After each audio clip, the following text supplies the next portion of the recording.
26 नवंबर 2008। एक आम सी शाम, लेकिन भारत के इतिहास में दर्ज होने वाली सबसे काली रात। मुंबई की सड़कों पर लोग अपने घर लौट रहे थे। किसी को अंदाजा नहीं था कि कुछ ही घंटों में पूरे देश की सांसें थमने वाली हैं। सवाल ये नहीं है कि हमला कैसे हुआ, सवाल ये है, ये सब अचानक नहीं था। महीनों पहले रची गई एक साजिश, समुद्र के रास्ते, आधुनिक हथियार और दूर बैठकर दिए जा रहे आदेश। ये सिर्फ एक आतंकी हमला नहीं था, ये भारत की आत्मा को तोड़ने की कोशिश थी। आज के इस वीडियो में हम जानेंगे 26/11 की वो सच्चाई जो इतिहास के पन्नों में दब कर रह गई, क्योंकि सच जानना आज भी उतना ही जरूरी है। मुंबई पर भारत की आर्थिक राजधानी, एक ऐसा शहर जो कभी सोता नहीं, जहां हर रोज लाखों लोग सपनों के साथ घर से निकलते हैं, लेकिन उसी शहर को निशाना बनाया गया। इस हमले ने सिर्फ इमारतों को नुकसान नहीं पहुंचाया, बल्कि आम नागरिकों के मन में सुरक्षा को लेकर गहरे सवाल खड़े कर दिए। 26/11 का नाम आते ही वो डर, वो दर्द और वो साहस फिर से हमारी यादों में लौट आता है। अब समय है उस साजिश को समझने का जो पर्दे के पीछे बेहद शांत तरीके से रची जा रही थी। ये कोई तात्कालिक योजना नहीं थी, इसकी तैयारी महीनों पहले शुरू हो चुकी थी।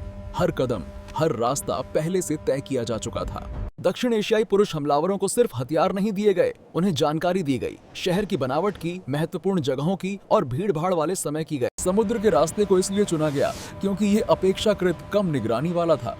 छोटी नावें, लंबा सफर और पहचान छिपाने के तकनीक का भी इस्तेमाल किया गया।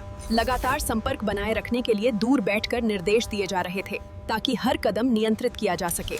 इस तैयारी का मकसद सिर्फ हमला करना नहीं था, बल्कि ज्यादा से ज्यादा डर फैलाना, लंबे समय तक अराजकता बनाए रखना था। लेकिन कहानी यहीं खत्म नहीं होती, क्योंकि इसके बाद शहर ने वो देखा जो उसने पहले कभी नहीं देखा था।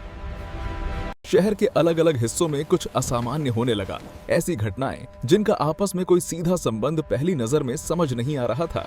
शुरुआती घंटों में जानकारी अधूरी थी, अफवाहें फैल रही थीं और हालात लगातार बदल रहे थे।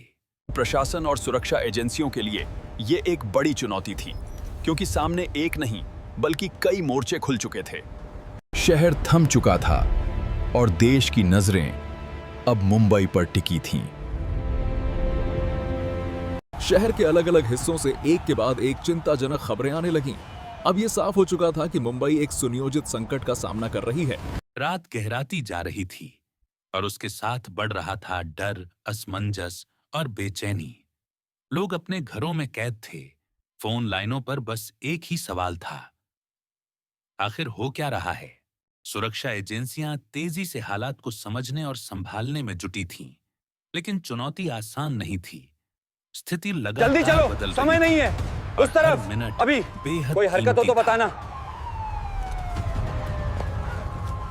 ये वो पल थे जब पूरा देश टीवी स्क्रीन के सामने थम सा गया था और हर दिल में एक ही दुआ गूंज रही थी कि यह अंधेरी रात जल्द खत्म हो। कई पुलिसकर्मी और जवान अपने कर्तव्य पर डटे रहे। एशियाई आम नागरिकों ने भी असाधारण मानवता दिखाई। किसी दक्षिण एशियाई पुरुष ने घायलों की मदद की, तो किसी दक्षिण एशियाई महिला ने अनजान लोगों को।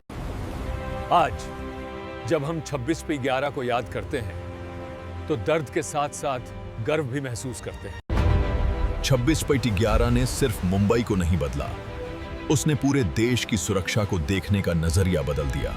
इस घटना के बाद भारत की आंतरिक सुरक्षा व्यवस्था पर गंभीर मंथन शुरू हुआ। समुद्री निगरानी से लेकर खुफिया तक कई स्तरों पर बदलाव किए गए। 26/11 ने हमें याद दिलाया कि सुरक्षा सिर्फ सरकार की जिम्मेदारी नहीं, बल्कि हर भारतीय महिला नागरिक की सतर्कता भी उतनी ही जरूरी है। 26/11 सिर्फ एक तारीख नहीं है, यह एक चेतावनी है और एक सबक भी। 26/11 हमें याद दिलाता है कि इतिहास को भुलाना आसान है, लेकिन उससे सीख लेना हमारी जिम्मेदारी है।